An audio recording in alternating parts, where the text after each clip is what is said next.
그 후 예수께서 나인이란 성으로 가실새 제자와 많은 무리가 동행하더니 성문에 가까이 이르실 때에 사람들이 한 죽은 자를 메고 나오니 이는 한 어머니의 독자요 그의 어머니는 과부라.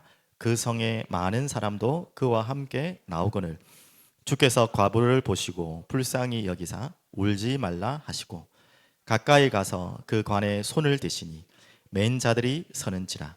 예수께서 이르시되 청년아 내가 내게 말하노니 일어나라 하시매 죽었던 자가 일어나 앉고 말도 하거늘 예수께서 그를 어머니에게 주시니 모든 사람이 두려워하며 하나님께 영광을 돌려 이르되 큰 선지자가 우리 가운데 일어나셨다 하고 또 하나님께서 자기 백성을 돌보셨다 하더라. 예수께 대한 이 소문이 온 유대와 사방에 두루 퍼지니라. 아멘. 오늘 말씀 제목은 다 아시죠? 내가 네개, 같은 네 개라서 제가 네 개라고 보통 읽습니다. 일부러 들으시는 분들을 위해서 내가 네게 말하노니 일어나라. 굉장히 중요한 예수님의 말씀이죠. 오늘 꼭 들어야 될 말씀입니다. 너무 중요한 말씀입니다. 저는 당연히 한 주 내내 오늘 본문을 뭘 할 걸 알기 때문에 기도하면서 또 준비하고 수십 번을 이 본문을 읽었겠죠. 당연히 몇 번 읽은지도 저도 모르겠지만 그렇지만 반대로 여러분은 아마 어제 저 늦게 또 제가 주보를 올려드려서 말씀을 확인했을 겁니다. 제가 주보를 올려드리는 이유는 아시죠? 예, 먼저 말씀을 확인하라는 이유입니다. 광고도 보시면 좋겠지만 광고는 뭐 오늘 들어도 되고 반드시 잊지 말 것은 내일 이 성경 구절로 이런 제목으로 말씀을 전하시는구나 라고 미리 좀 보고 묵상하시고 조금만 더 팁을 드리면 저와 같은 심정으로 오시면 절대 그렇게 안 되시겠지만 오시면 더 좋을 것 같아요. 이 말씀 읽어보고 나는 어떤 은혜를 받았는지 내가 하나님께서 이 메시지를 전하라면 어떤 메시지를 전할 수 있을지 그런 고민 한 번도 안 해보셨겠지만 안 하셔도 되지만 그래도 한번 해보시고 오시면 더 새롭게 하나님의 말씀이 와닿을 줄 믿습니다. 오늘 이 본문은 그렇게 어려운 본문이 아니고 설명이 길게 할 필요가 없는 아주 잘 아는 또 예수님의 일화이고 중요한 내용입니다. 이 본문을 통해서 여러분들에게 항상 먼저 드리고 싶은 질문은 제가 일부러 조금 근엄하게 조용히 이렇게 시작하는 이유는 바로 절망이라는 단어입니다. 물음표가 진 것은 저기 한자를 집어넣었는데 한자가 깨어져서 저렇게 나왔어요. 절망. 절망의 끝은 그러면 무엇인가라는 오늘 질문을 드리고 서론이 가장 중요한 거 아시죠? 서론 결론이 중요합니다. 그 중간에 본론이 이제 핵심이겠지만 절망의 과연 끝은 어디 있는 것인가? 라는 질문을 드리면서 답을 찾는 시간 되면 좋겠습니다. 오늘 본문이 거기에 대한 정확한 답을 줄 수 있는 또 본문이기도 합니다. 그 시대 때도 그렇고 지금도 그렇지만 그 시대 때 가장 뭐라고 해야 되나요? 소외됐다고 해나요? 불쌍하다고 해야 되나요? 오늘 표현으로는 절망 가운데 살아갔던 부류의 사람들이 있어요. 사람마다 개인마다 차가 있겠지만 그래서 성경에는 세 부류를 항상 도와주라는 그런 내용이 있어요. 혹시 아십니까? 가장 대표적인 고아. 그럼 우리가 뭐 설명 안 해도 이해되시죠, 맞죠? 그리고 또 누가 있죠? 거류민, 나그네. 지금 나그네는 어떻게 보면 좋은 의미도 있잖아요. 돌아다니면서 여행하고 이런 것 같은데 그 시대의 나그네는 정착할 수 없는 나그네는 생과 사의 기로에 항상 놓여 있는 사람이에요. 지금이야 뭐 카드 들고 어디든지 돌아다니면 먹고 자는 거 걱정 없잖아요. 그런 의미의 거류민이 아니고 있을 곳이 없고 머물 곳이 없어서 매일매일 어딘가에 얻어먹고 자야 되는 조금 낮은 표현으로 거지 비슷한 그러니까 날마다 하루하루를 죽을 수도 있고 살 수도 있는 그 하루하루를 살아가는 사람들을 나그네. 그래서 성경에는 이들을 잘 보호하고 도우라는 말씀들이 구약에 계속 나오죠. 그러면서 또 오늘 인물이 나옵니다. 그 인물이 누구죠? 과부입니다. 뭐 지금의 과부와는 비교가 할 수 없는 것이죠. 뭐 더 이상 설명 안 해도 아시겠죠. 그래서 고아, 과부, 나그네를 잘 대접하고 도우라는 것이 율법의 가장 근간이 됩니다. 그게 이웃 사랑의 가장 핵심의 요소들입니다. 가장 낮은 자들이고 소외된 자들이고 연약한 자들이죠. 그들을 도우라는 하나님의 마음들이 계속 구구절절 나옵니다. 자, 오늘 그 가운데 한 인물이 과부라는 인물에게, 과부라는 자체도 지금 힘들지만 더 큰 어려움이 온 사건이죠. 하나하나 살펴봤으면 좋겠고요. 한마디로 가장 절망에 있는 자들이 방금 그런 자들입니다. 여러분, 이런 표현 많이 쓰죠. 얼굴에 수심이 가득하네요. 이런 말들을 많이 하죠. 수심이 무슨 뜻입니까?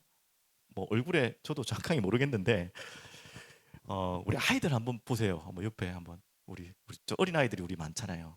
우리 국현이 밑으로 보세요. 국현이만 봐도 제 말에 동의를 안 할 것 같아서, 국현이 밑으로만 봐도 아이들 얼굴에 수심이 가득한 아이들이 있습니까? 제가 볼 때는 우리 교회에 아이들이 없어요. 맞죠? 다 천진난만하고 천지굿도 모르고 별로 뭐 걱정도 없는 것 같고, 그렇죠. 맞죠? 그래도 내면에는 있겠지만 어른들하고는 비교가 안 되죠. 어른들 한번 보십시오. 네, 누가 제일 그래도 천진난만해 보이십니까? 일부러 막 웃지 마시고 갑자기. 네. 저는 뭐 모르겠어요. 속마음 모르지만 그래도 나이에 비해서 제일 그래도 천진난만해 보이는 분이 김경태 집사님 아닌가. 예. 속은 제 생각에 다 썩어 있겠지만 왜 그런지 얼굴은 애기 같아요. 맞죠? 항상. 예. 뭐 걱정도 없는 사람 같고 아무 생각도 없는 사람 같고, 뭐 지나간 이야기입니다. 제 기준이니까 전혀 동의 안 하셔도 상관이 없습니다. 동의합니까? 하여튼 그런데 저렇게 얼굴 관리하기 쉽지 않아요. 얼굴이 다 수심이 다들, 저도 쉽지 않아요. 저도 이런저런 작은 고민, 생각, 염려가 있기 때문에 항상 애기처럼 저렇게 매일 빵긋빵긋 웃지를 못하겠더라고요. 맞죠? 그렇게 우리의 얼굴에는요, 삶을 살아가면서 여러분 연세가 들면 들수록 수심이 가득해지는 것은 피할 수 없는, 우리가 도망갈 수 없는 삶을 맞이하는 우리의 자세인 것 같아요.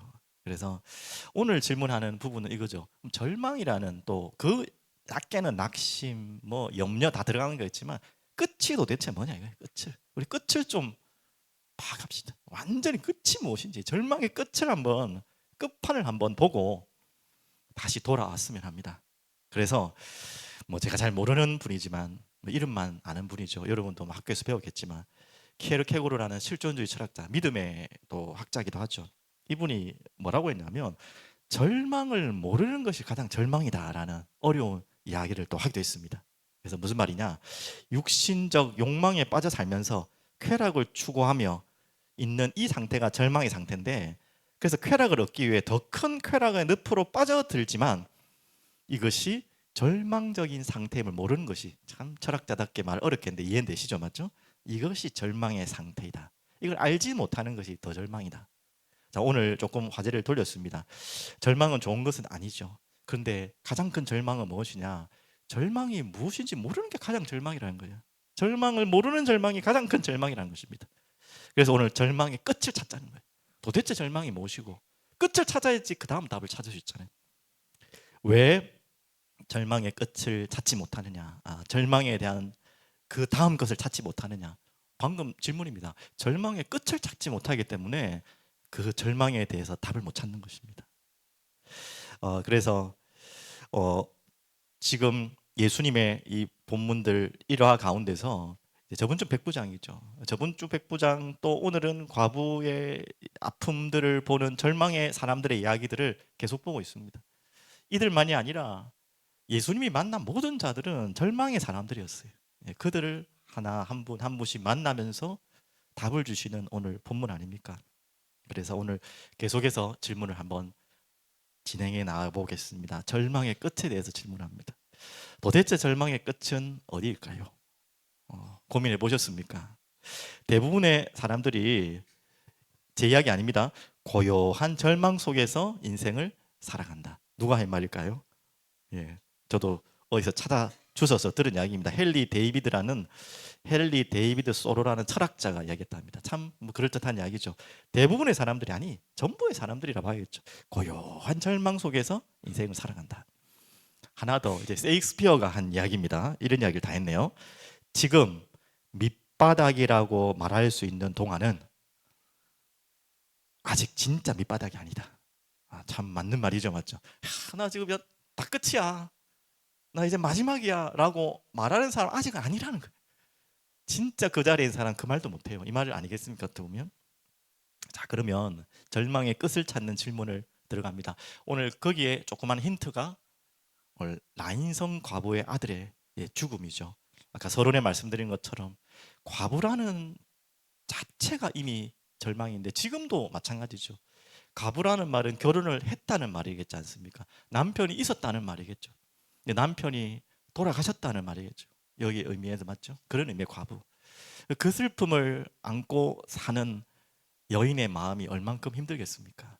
지금도 요즘에 이렇게 살기 좋은 시대도 쉽지 않은데 이거는 뭐 마음의 아픔뿐만 아니라 생활의 아픔도 마찬가지죠. 근데 이 시대는 더 이상 말할 필요가 없습니다. 근데 거기서 끝인 것이 아니라 거기에다가 그렇다면 왜 아들이래요? 홀로 있는, 오늘 읽어보셨죠? 홀로 있는 아들, 독자. 예. 그래서 뭐 안 좋은 이야기로 그 홀어머니의 뭐 독자한테 장가가지 마라 이런 말이 있잖아요. 절대 저는 동의 안 합니다만은 어느 정도 일반적인 의미는 무슨 말인지 알겠습니다. 왜 그러냐면 어머니가 남편이 없고 아들이 혼자 계시면 어떻게 하겠습니까? 아들에게 집착할 수밖에 없죠. 다 그런 건 아닙니다. 그렇게 될 수 있는 여건이 많죠. 그러면은 거기에 새로운 며느리가 또 아내가 들어온다면은 어떤 있겠습니까? 뭐 정말 믿음이 없다면은 어머니가 그리고 그에 대한 비밀이 없다면 아들에게 집착한다면 당연히 고부 갈등이 없을 수가 없어요. 이거는 어머니를 탓할 수도 없고 아들을 탓할 수도 없습니다. 맞죠? 그런 상황. 그만큼 힘든 것이 바로 이 나인성 과부의 아들의 죽음의 지금 이야기가 지금 시작된 거 아닙니까? 그만큼 슬픈 이야기입니다. 자, 그런데 오늘 지금 답을 나왔죠? 절망의 끝은 무엇이라고 지금 설명한 겁니까? 지금? 예, 바로 죽음입니다. 진짜 아까 절망의 끝을 모르는 사람들이 하는 이야기들이 많은데 이 땅의 모든 사람이 동의하지만 알고 있지만 그거에 대해서 잘 인지 못하고 답이 없는 자들이 너무나 많죠. 죽음이라는 것이 절망의 끝이라는 것을 그 누구도 부정할 사람들은 없을 거예요. 이거보다 더 절망적인 거 있습니까? 혹시 말씀해 주십시오. 나는 죽음보다 더 절망이다. 모르겠습니다만 마음의 생각은 다르겠지만 객관적으로 죽음이 우리가 알고 있는 최악의 절망입니다. 근데 이 나인성 가부는 자신의 죽음이 아닌 아들의 죽음, 그것을 맞이해야 되는 죽음, 절망의 끝 중의 끝이죠. 근데 참 이 나인성이라는 나인이라는 단어가 성의 이름이잖아요. 굉장히 또 의미 있는 이름이에요. 무슨 뜻이냐면요, 기쁘다, 즐겁다 이런 뜻이랍니다. 나인성. 근데 너무 이게 좀 아이러니하죠, 맞죠? 나인성의 가장 기쁘고 즐거운 단어의 나인, 그리고 그 성 자체가 나사렛 동쪽, 동남쪽 10km 떨어진 모래산 기슭에 위치한 동네인데 너무 아름다운 동네라고 합니다. 참 아이러니하죠, 맞죠? 무엇을 좀 연상하게 됩니까? 에덴 동산도 연상이 되죠. 쉽게 말하면 우리들의 모든 절망은, 우리의 모든 삶은 여러분들이 살아가는 아름답고 또 기쁘고 즐거운 가운데서 언제나 찾아온다는 것입니다. 그게 슬픈 것이죠, 맞죠? 이 즐거움과 기쁨 속에 살아가는 우리들이 인생이었으면 좋겠지만 그렇게 살아가지만 여러분과 제 마음 속에 이제 뭐 믿는 여러분과 저는 다르겠지만 일반적인 사람들의 마음 속에 저도 그런 마음이 참 많았어요. 가장 기쁘고 즐거울 때 가장 불안해요. 그런 마음 아시잖아요, 맞죠? 너무 일이 잘 될 때 불안해요. 왜? 그게 언제까지 지속될 거라는 거 다 안 믿거든요. 그게 죽을 때까지 영원히 지속되지 않을 거라는 거 다 알고 있거든요. 그래서 가장 기쁘고 즐거울 때가 마음이 제일 공허해요. 또 불안해요. 언제 이런 비극이 찾아올지 모른다는 두려움이 있기 때문에 맞죠. 그래서 이 절망과 이 죽음은 어디서 시작됐습니까? 가장 아름다운 에덴 동산에서 시작됐습니다. 오늘 그 이야기입니다. 왜 하필이면 나인성입니까? 맞죠? 이 나인성에서 가장 슬픈 이야기입니다.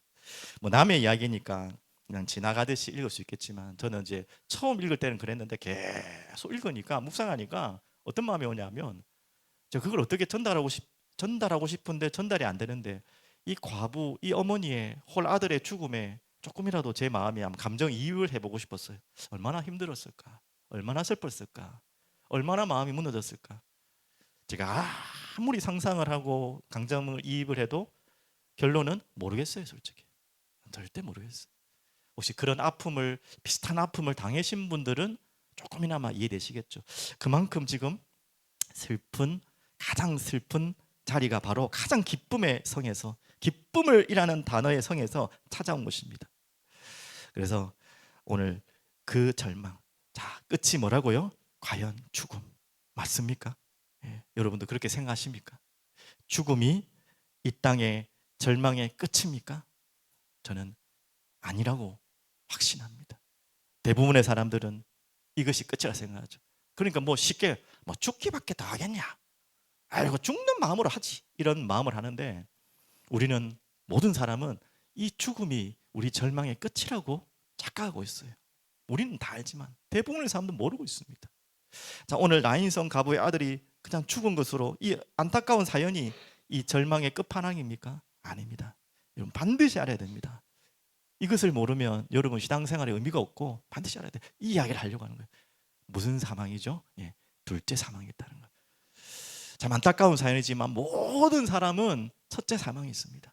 육신의 사망이 있습니다. 그래서 우리는 절망의 끝이 죽음이고 사망이라는 걸 다 알아요. 하지만 그것이 절망의 끝이 절대 아닙니다. 여러분 그게 끝이라고 착각하고 있으니까 더 큰 착각을 하죠. 에이 모르겠다, 죽지. 절대 그런 생각 안 하셔야겠지만 그런 마음은 절대 품으면 안 돼요.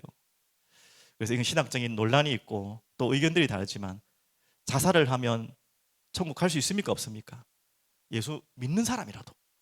이게 이제 하나의 어려운 숙제죠, 맞죠? 저는 여러분들에게 뭔지 모르겠지만, 아직까지 논란이 있지만, 자살하면 천국 갈 수 없다고 가르치고 싶어요. 하지만 예외는 있습니다. 자, 그래서 이게 말이 어려운 것입니다. 왜 제가 이야기를 하냐면, 여러분 어떤 분이 간증을 하더라고요. 자기가 예수를 믿고 너무너무 힘들어서 죽고 싶었는데 죽지 못한 이유가 한 가지가 있대요. 그게 뭐냐면, 자살하면 지옥 간다고 하니까 그거를 철저히 믿었기 때문에 도저히 나는 죽고 싶은 마음이 너무나 많았고, 제가 그분을 알거든요. 그분의 과거의 사정을 알거든요. 아 진짜 죽고 싶을 만큼 힘들었겠다고도 이해돼요. 하지만 그것 때문에 자기는 그 선택을 못했다는 거예요. 제가 그런 의미에서 이야기합니다. 그렇게 가르치고 있다는 거예요. 그게 맞다 틀리다를 넘어서, 맞죠? 제가 무슨 이야기를 하려고 이게 긴 이야기 하냐면, 많은 사람이 착각해요. 아휴 이렇게 사느니, 이렇게 사는 이 절망의 끝에 있느니 차라리 죽는 게 낫겠다라고 말하잖아요. 이런 가장 악한 착각이고 무서운 착각입니다. 차라리 죽는 게 이 절망을 끝낼 것 같죠? 아니라는 것입니다. 왜 그러냐면 저 둘째 사망 때문에 그런 것입니다. 이 둘째 사망은 영원한 사망입니다. 그래서 이 둘째 사망은 여러분 성경에 분명히 기록되어 있습니다. 한번 다 같이 볼까요? 사망과 음부도 불못에 던져지니. 이것은 둘째 사망 곧 불못이라. 무엇을 설명하는 아시겠죠? 한 구절만 더 보겠습니다. 그러나 두려워하는 자들과 믿지 않은 자들과 흉악한 자들과 살인자들과 음행하는 자들과 점술가들과 우상 숭배자들과 거짓말하는 모든 자들은 불과 유황으로 타는 못에 던져지리니. 이것이 둘째 사망이다. 첫 번째 사망은 어떤 사람도 모르는 사람이 없어요. 어느 정도 머리가 이제 열리거나 자라면. 하지만 둘째 사망에 대해서는 우리 기독교인들 외에는 모르죠. 또 다른 종교에서 말하는 많은 이야기들은 그런 어설픈 착각이고요. 정확하게 두 번째 사망이 있다는 거. 우리가 죽는 육신의 죽음이 첫 번째 죽음이라면, 그것이 끝이라고 생각한다면, 그게 절망의 끝이라고 생각한다면, 이것으로 끝내보고 싶다면, 여러분 그건 절대 아닌 것입니다. 너무너무 무시하는 세계가 있다는 것입니다. 성경에는 그것을 그렇게 말하고 있습니다. 그것을, 지금 절망의 끝을 모르면 다음을 찾을 수가 없어요.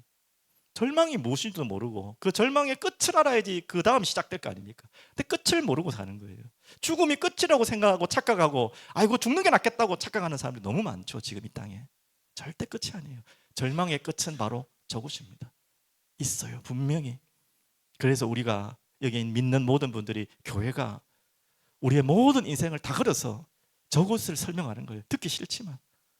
믿지 않는 사람은 듣기 싫겠죠. 에이, 이거 지금 이 시대에 뭐 이상한 소리 하고 있네. 막. 분명히 듣기 싫을 것입니다. 우리가 최대한 지혜롭게 성령께서 역사하시도록, 또 그 마음에 이해되도록 지혜롭게 전해야겠지만, 돌려 살 이야기는 아니에요. 모든 사람에게 저 절망이 있고 둘째 사망이 있는 것입니다. 맞죠? 단 조건, 무슨 조건? 믿지 않는 자. 한마디로 믿지 않는 자들에게 완전한 조건입니다. 이것은. 여러분, 이것을 절망의 끝을 알아야 돼요. 그래서 오늘 그 끝을 아는 자에게 진짜 답은 바로 이 답입니다. 예수님이 말씀하시죠. 일어나라 이렇게 말씀하시죠. 13절 보시면 이런 절망의 끝에 있는 자들에게 찾아오셔서 주께서 과부를 보시고 뭐라고 말씀하십니까? 불쌍히 여기사 나와 있죠. 자, 먼저 이런 절망의 끝까지 가야 될 우리를 하나님이 어떻게 여기신다고요? 불쌍히 여기사. 뭐 조금 어려운 이야기, 저도 잘 모르지만 어려운 이야기는요 이렇게 나와요. 불쌍히 여기사는 말은 스플랑크 니조마, 굉장히 유명한 헬라어입니다. 스플랑크 니조마이 이렇게 알고 있는데요. 저는 이 단어가 어디에 또 나왔냐면 오병이어 기적전에 예수님께서 그 불쌍하게 인 무리들을 보고 불쌍히 여기사라는 단어가 나오죠. 성경에 이 단어가 굉장히 많아요.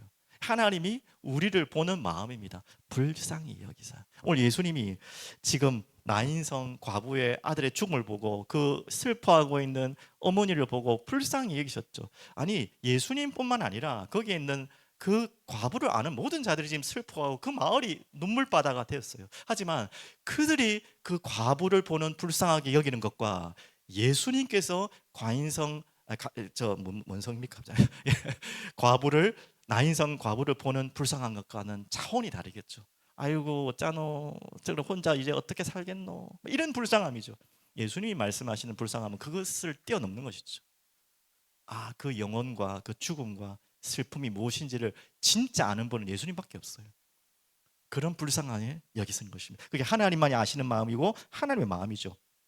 그래서 오늘 이 불쌍히 여기사가 한글로 되어 있는데 우리 여기 목사님 저번 주에 우리 로마서 영어로 시간인데 잠시 나왔잖아요. 우리 한글로도 좋게 표현되어 있지만 뭐 헬라어 히브리어 더 좋겠죠. 당연히 원어니까. 하지만 영어가 그 중간에 굉장히 한글로 표현하지 못하는 중요한 내용들이 있어요. 불쌍히 여기사라는 단어를 이해를 못하는 분은 없겠지만 영어에는 뭐라고 나왔냐면 저도 얼마 모르는 영어인데 이 영어 정도는 알겠어요. 우리 아이들 한번 들어보고 해석해 보세요. 자, 발음은 참고하시고요. 발음은 절대 신뢰하지 마시고 His heart went out to her. 해석돼야 됩니다. 이 정도 해석 못하면 안 됩니다. 우리 6학년 정도 되면 해야 돼. 다시 한번 해볼까요? His heart went out to her. 무슨 말입니까? 그의 마음이 그녀에게 갔다는 거예요.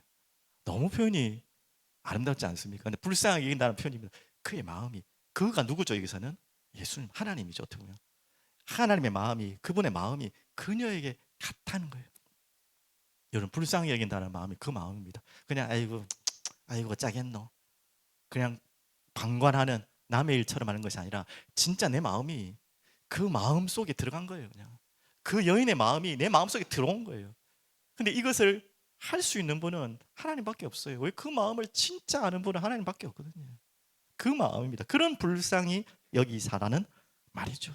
그게 하나님의 은혜의 시작이고 복음의 시작입니다. 예수님이 이 땅에 오신 시작입니다. 그렇게 오셨어요. 정말 이 말했던 절망의 끝, 저게 아니라면 예수님이 오실 이유가 없죠. 아픈 사람들 고치는, 환자들을 고치는 의사들을 많이 보내면 되잖아요. 가난한 것이 절대 절망이고 끝이라면 먹을 것을 계속 안에서 뿌려주면 되잖아요. 근데 그게 절망의 끝이 아닌 거예요. 그게 절망의 끝이 아니기 때문에 하나님이 직접 찾아오신 것입니다. 그래서 두 번째 뭐라고 말씀하십니까? 14절부터 16절 보시면 보십시오. 그러면서 13절 조금 더 보시면 불쌍히 여기사 또 뭐라고 하십니까? 중요한 위로를 하십니다. 울지 말라 하시고, 울지 말라. 누구만이 할 수 있는 위로입니까?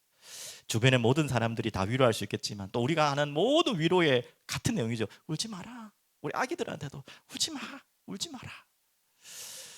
근데 이게 울음이 멈추지 않잖아요. 이 절망의 끝에 대한 답이 없는데 울음이 끝일 수 있습니까?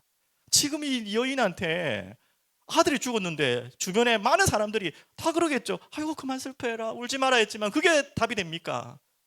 다윗에게는 더 마음을 더 끓일 수 있고 더 마음을 뒤집을 수 있죠. 누구만이 할 수 있는 유일한 위로입니까?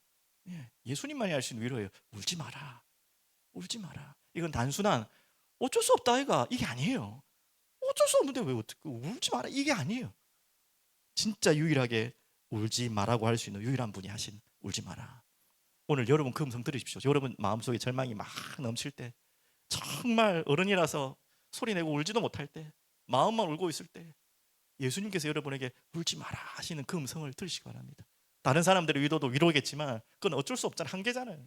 주님이 여러분에게 울지 마라 그러면서 14절 뭐라고 말씀하십니까? 가까이 가서 그 관에 손을 대시. 이게 조금 설명이 필요하겠죠. 관이라고 하니까 지금 우리 동양사상의 관, 뭐 서양에도 관이 있지만 그 관을 생각하는데, 이 당시에만 관은 무엇이냐면 뭐를 꽉 짜가지고 그 몸이 뭡니까 완전히 데일 수 없는 그런 관이 아니라, 아시죠?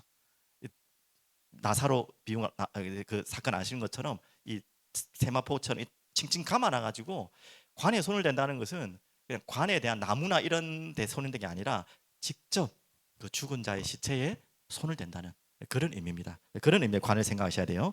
그래서 뭐라고 나왔죠? 14절 관에 손을 대시니 맨 자들이 서는지라. 예수께서 이르실 때, 그때 오늘 제목이죠. 청년아. 참 중요한 의미죠. 지금 죽어야 될 때가 아닌 청년이죠. 펄펄 살아서 일해야 될 청년이 지금 이런 죽음을 맞이했잖아요. 그러면서 네가 너에게 말하노니 일어나라 하시매. 이 엄청난 메시지를 하십니다. 일어나라. 자, 여기에서 보면 지금 죽은 자예요. 아픈 자도 아니에요. 뭐 발을 못 쓰고 일어나지 못하는 다리에 어려움이 온 분도 아니에요. 완전히 죽은 자예요. 그에게 예수님이 일어나라 하십니다.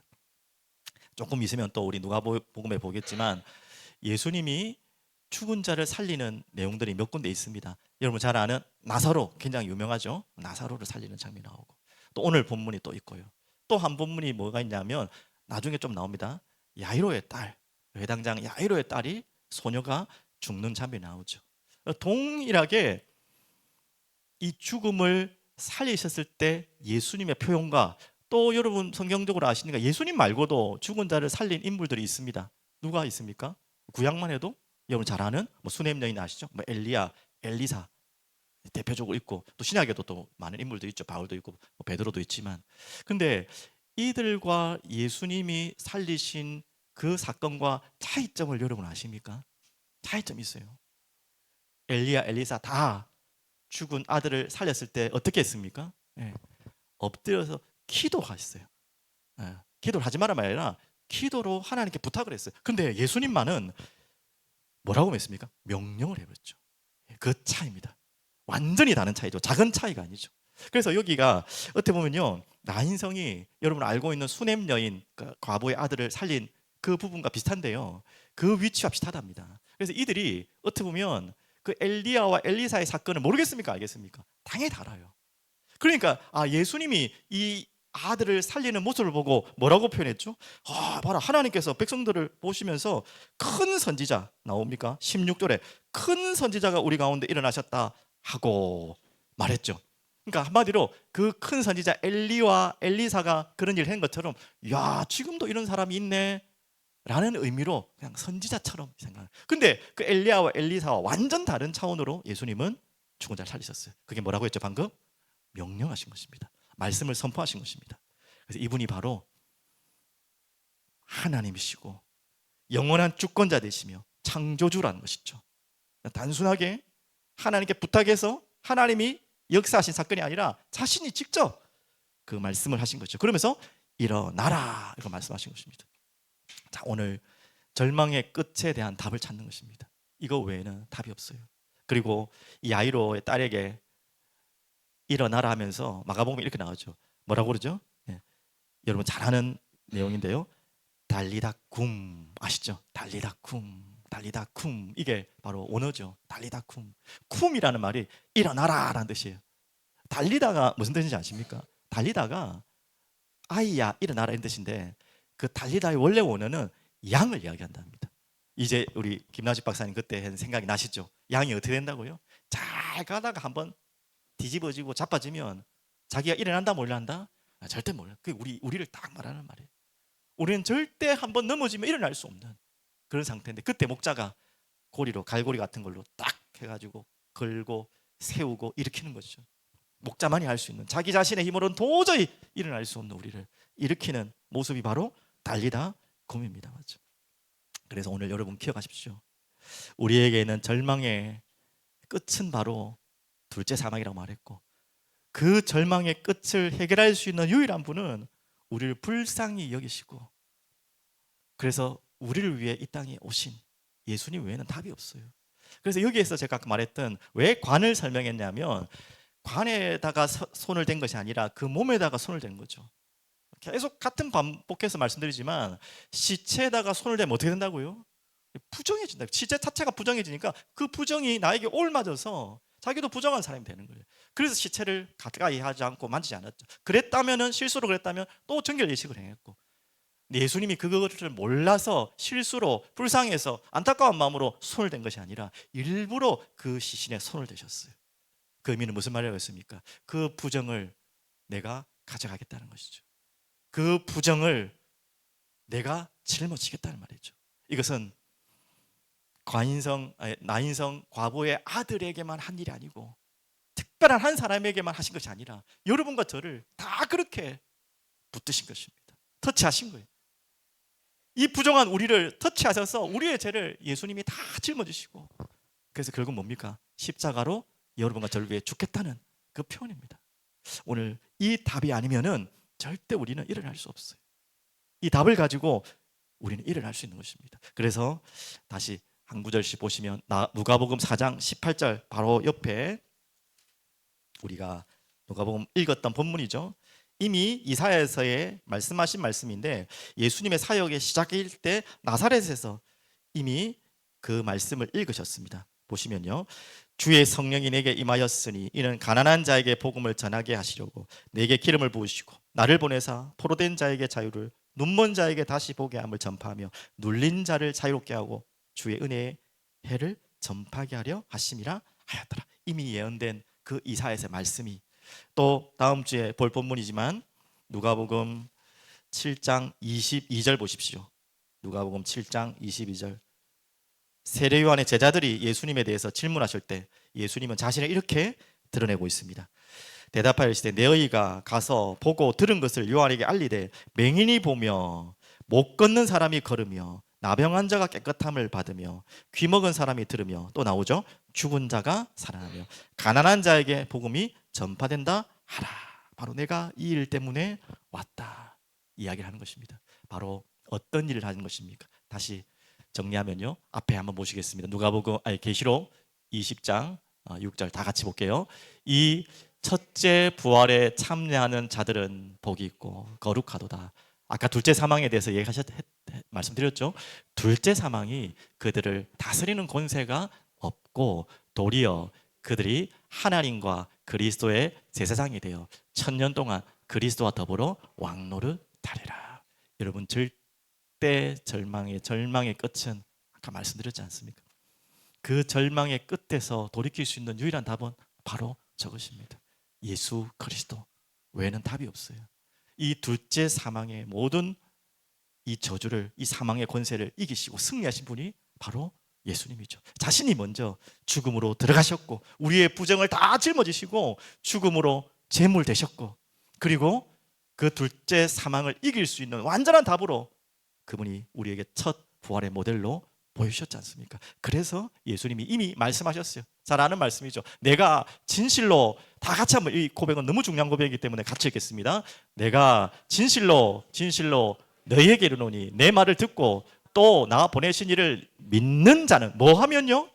믿는 자는, 이제 방금 말한 것처럼 둘째 사망에서 끝나는 거예요. 영생을 얻었고 심판에 이르지 아니하노니 사망에서 생명으로 옮겼느니라. 오늘 이 나인성 과부의 아들은 살아났습니다. 다시 질문합니다.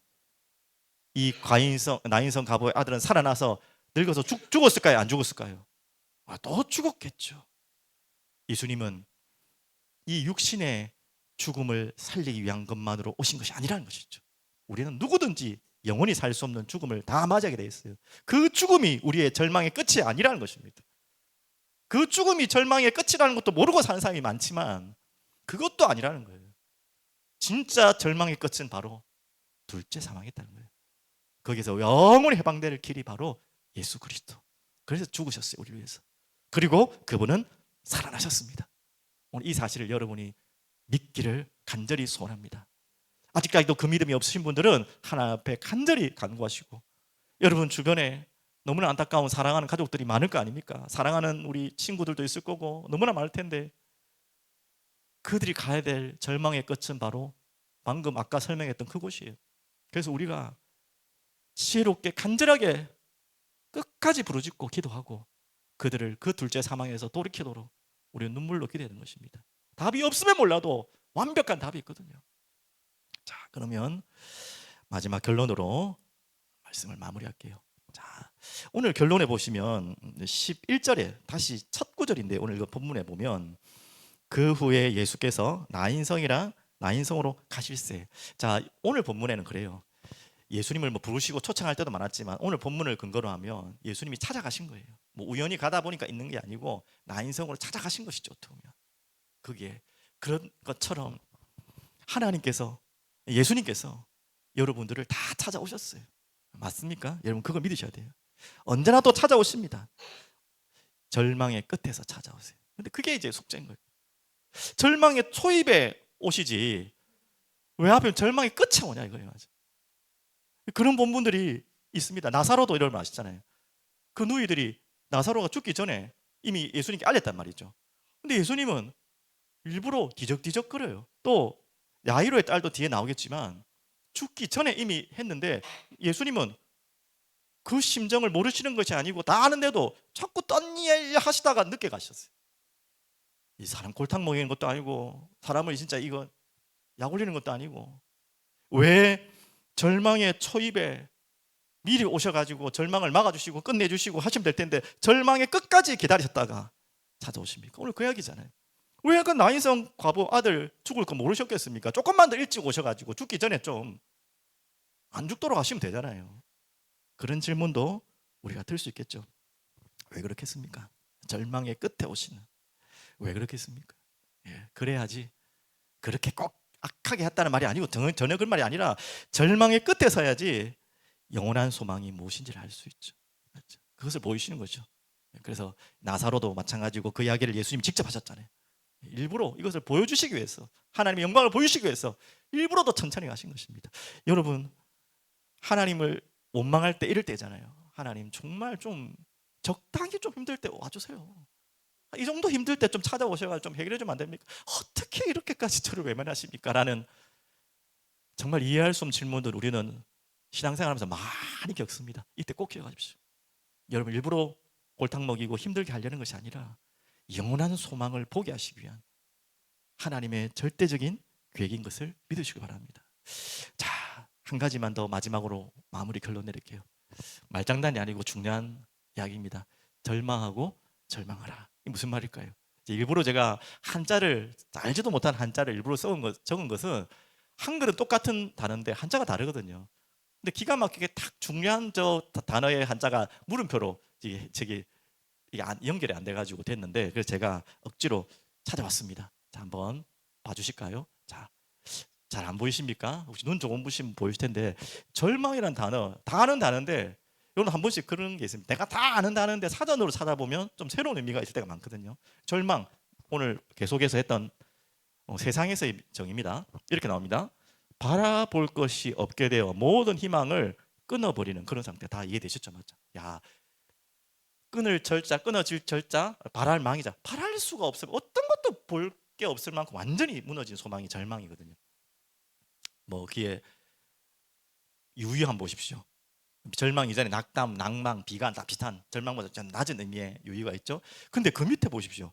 또 절망이 같은 단어가 나오는데 한자는 다릅니다. 근데 한자 해석은 똑같아요. 끊어지고 바란다는 말인데 뭐라고 나왔습니까? 간절히 바란다. 와, 저는 이 단어 찾으면서 깜짝 놀랐어요. 저는 그런 단어를 잘 몰랐거든요. 제가 무지해서 그런지 모르겠지만 첫 번째 위에 단어만 알았지 두 번째 절망에 대한 단어는 잘 몰랐어요. 근데 이 절망이라는 단어가 얼마나 참 큰 의미가 있습니까? 바로 이 의미입니다. 절망하고 절망하라는 단어 무슨 말인지 이해되셨죠? 맞죠? 여러분, 절망은 아까 말했던 것처럼 바라볼 것이 없게 되어 모든 희망이 끊어지는 상태까지 오는 것이 절망이에요. 어떻게 보면 그때 우리가 해야 될 것이 뭐라고요? 진짜 절망해야 되는 것입니다. 다른 두 번째 절망, 간절히 바라는 것입니다. 무엇을 간절히 바랍니까? 예, 이 절망을 완전히 해결하신, 영원한 둘째 사망을 해결하신, 이 땅에 어디에도 없는 영원한 소망 되시는 그분을 간절히 바라는 것입니다. 그래서 절망을 절망하라. 여러분, 정말 절망할 때 그 절망하는 만큼 간절히 절망하십시오. 간절히 바라보십시오. 그 대표적인 인물이 여러분 아는 시편에 가장 많은 글을 썼던 다윗이잖아요. 이 절망을 절망하는데 대가가 바로 다윗이잖아요. 얼마나 절망의 시들이 많습니까? 근데 그 절망의 시의 결론은 다윗은 또 다른 절망을 한 거예요. 내가 이렇게 절망합니다. 뭐 침상이 뭐 눈물을 다 덮었습니다. 뭐 얼마나 막 진짜 다윗이 그 표현도 좋잖아요. 근데 끝 구절은 뭐라고 나오죠? 다윗은 그런데 너는 주를 바라봅니다. 주님 바라보며 믿습니다. 이게 우리의 신앙이죠. 영원한 소망을 알기 때문에 여러분 절망을 절망하시기 바랍니다. 조금만 더 하나 더 말하면 여러분 날마다 절망하고 절망하십시오. 날마다 믿는 자들만 이건 조건이 되는 것입니다. 날마다 절망하는 거. 여러분이 날마다 절망할 수밖에 없는 존재라는 것을 알아야 돼요. 이미 구원받았지만 여러분 구원받았지만 나는 날마다 절망할 수 없는 아무 소망이 없는 희망이 없는 참 무가치하고 정말 무너질 수밖에 없는 존재구나. 그래서 날마다 우리는 더욱더 절망하는 것입니다. 그것으로 다 살아날 수 있어요. 오늘 절망을 절망하는 여러분 되기를 간절히 축복합니다.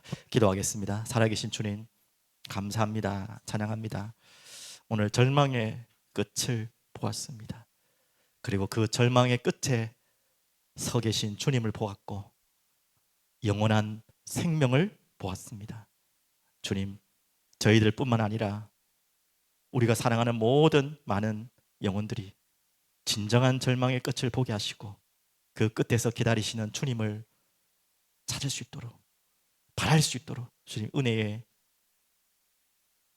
비를 부어 주시옵소서. 감사드리며 살아계신 예수 그리스도 이름으로 기도드립니다. 아멘.